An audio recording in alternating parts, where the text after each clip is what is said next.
Hello, we're at three. Let me get my hands. Okay, so now we're going to talk about class action. Oh, class action. So many people, you know what? There are so many class actions now that's going on, and people think that when you go class action, it's going to mean more money, it's going to mean more this, it's going to mean more that. Now, I'm going to go ahead. First of all, before I start, I want you to subscribe to this channel, hit the notification, and then I got the Cash App, because you know what? Why? Because support this channel. So, okay. So, anyway, we're going to get into this. So many people say, well, you know, Samantha, we need to go class action, class action. You know, if you've been a part of the Equifax breach and, you know, everybody was waiting on that $20,000, I was too. The $20,000, the credit repairs and all of that. Well, the district court, that's the lower court and federal court, approved it December the 19th. But some people appealed what was in the settlement part. As a result of that, it's about, I think about 5 or 6 people did it. So right now, that is in the appeals court. So you don't know how long that's going to be. Meanwhile, your credit may be still messed up on the other hand. So there are pluses and minuses with especially with class action, because people think that when somebody filed class action, you're going to get this big, large sum of money. It may be like Equifax has $5 billion set aside for that, but you got to realize something. Everybody's not going to get $1 million off of that. Somebody may get $10. Others may get 125. Other ones may get anywhere from 100 to 19,000 or 20. So you're not going to get everything that they says that's in there. That's why they say up to, because you may get $500. This other person may get 10,000. The other one may get 20. The other one may get 5. So it varies. So when you talk about getting a class action lawsuit, that really it's feasible, but it's not. But it depends on the court. The court has to grant that. It has to go through a process, and then you get it. So right now with Equifax, that it may be another year or 2 or 3 before anybody see a dime of that money, because it's not Equifax that's filed an appeal or the attorneys. It is the individuals that's in the class action suit. Okay, so you know, can 2 people become a class action? Yes, but in order for it to become an official class action, an attorney has to certify, go before the court and certify that this is a class action, and that's how all the parties become a one. You can't opt out of being a class action party and you know, go ahead and opt that out or whatever. But you have to get permission from the court or from the administrator that put you as part of the claim in. Okay, so can 2 pro se people make a class action? No. 2 pro se people are representing themselves. They cannot do a class action and make it a body. That's not going to happen. But 2 pro se people can be on the same docket. They can file a lawsuit and be individually and represent themselves as 2 people for this. So let's say John and Joe, you know, file something in federal court. John and Joe represent themselves, can file something in federal court and make arguments against it. But John and Joe can file for class action and make Susie part of that, because Susie will have to be on that lawsuit. So it can be 10 people on one thing and still and you know, it'd have to be an attorney involved to make it a class action. Okay, so class actions, once a class action is did, it could be anywhere. It's like they're not admitting any wrong.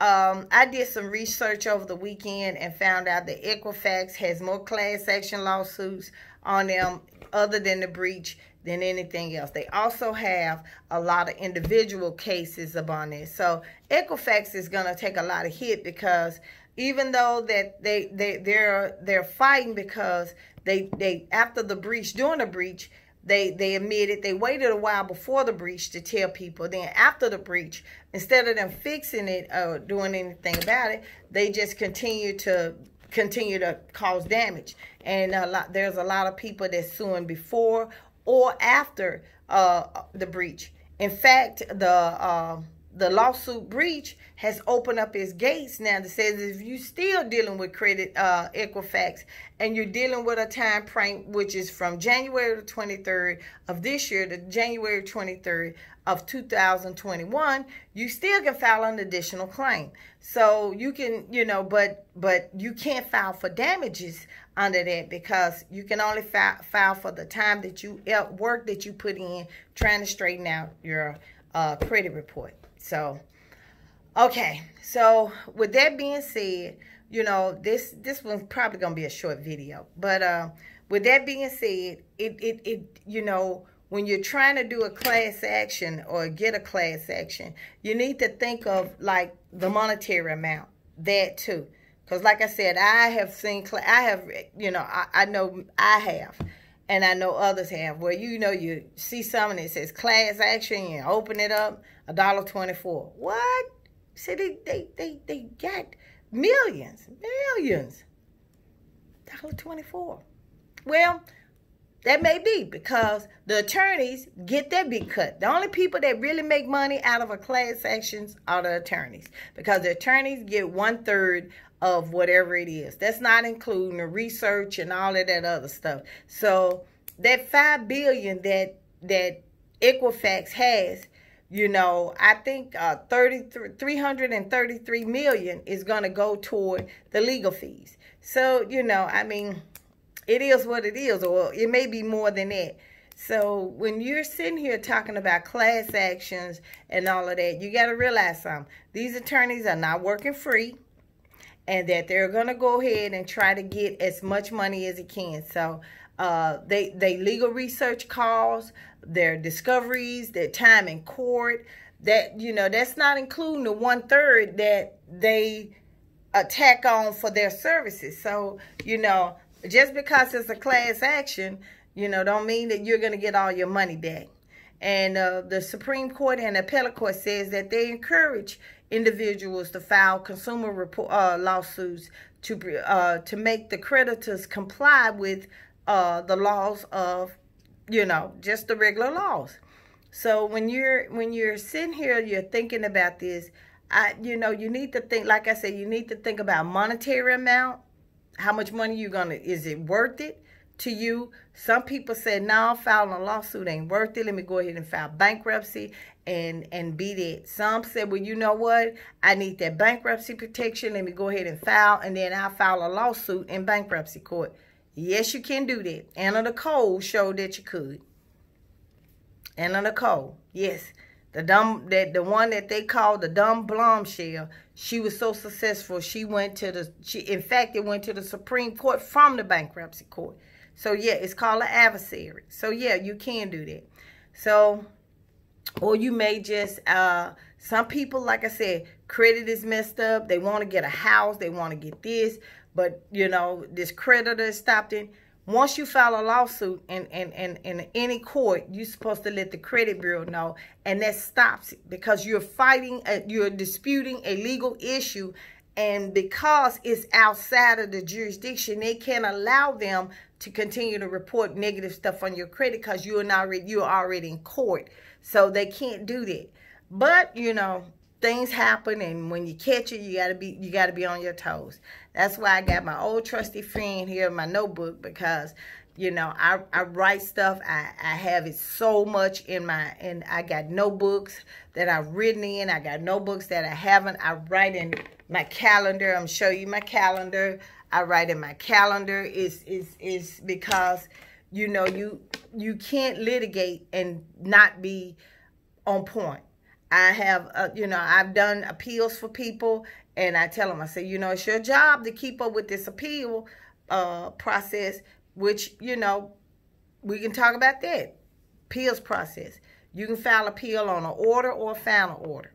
But, you know, it's always going to be fight. You can, you know, once you do an appeal, it takes about a couple of months. But like I said, I tell everybody, keep your notes together, because when you got to remember something. When you're doing it by yourself, even though I'm a ghostwriter, you still are your lawyer, you still your file clerk, you still everything. I have people that say, well, let me see you all my evidence.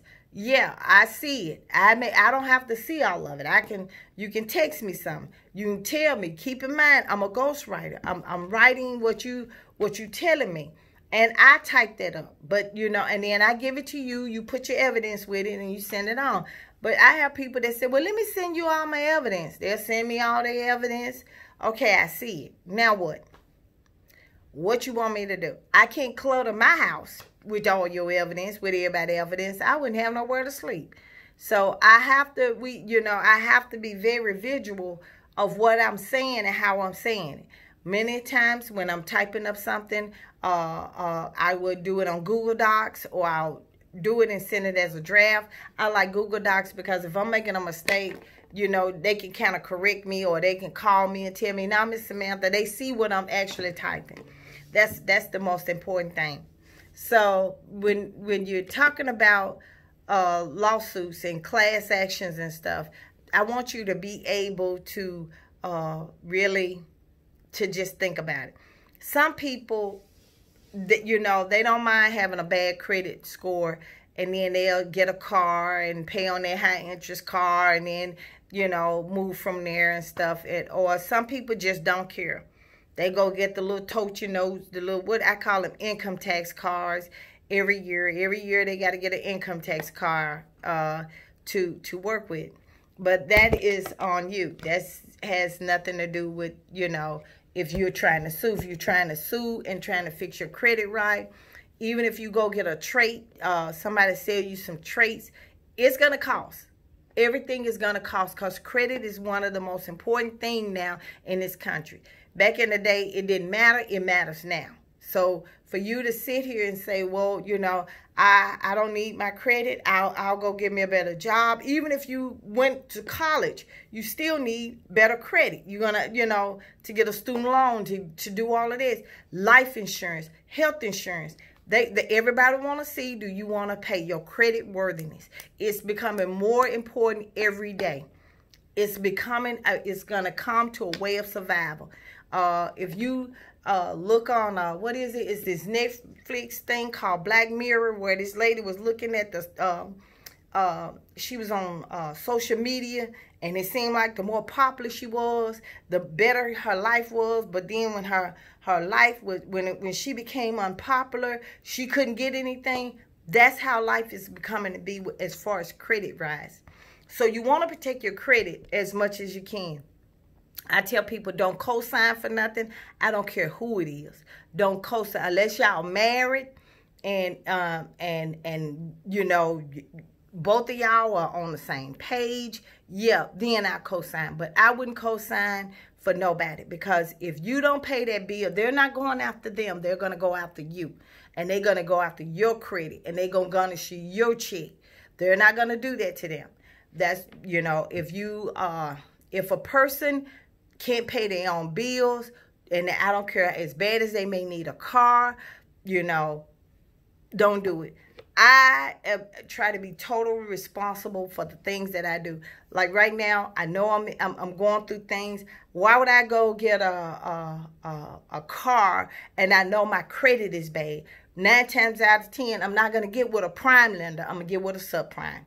With the high interest rate, the high car note, the terms are going to be ridiculous, and it's going to put me back in a situation that I was in. So I don't want to do that. So I rather take a Uber or drive around or whatever, catch a cab, whatever. I'd rather do that and get my credit right, because when your credit is right, you can go get a decent car with a warranty, with all of that. When your credit is right, you can apply for a federal job. When your credit is right, you can go do these things that you could not. Insurance is low. Auto insurance is low. My credit now is at, you know, I can, even though you know, it's been a while, I can go get a car, a nice size, an expensive car, and my car note won't be no more than $100 or less. But see, my credit says a lot. But see, we think that, you know, we can't, you think that, well, your credit don't matter. Yes, it does. It matters. And so that's the most important thing. So this is going to be a short video. I hope you guys, if you have any questions, you know, tell me your thoughts. Let me know what you think about. And I wish you the best. And, you know, keep fighting. Keep fighting. You take care.